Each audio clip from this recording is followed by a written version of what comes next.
Hello guys, today we will become a Wikipedia editor in 30 seconds. First, search en.wikipedia.org. Click create account. Enter username and password. I already have an account, so I am entering random things.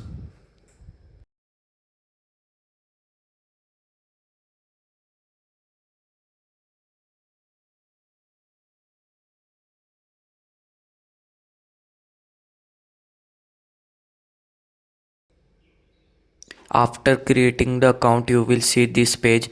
Click your username.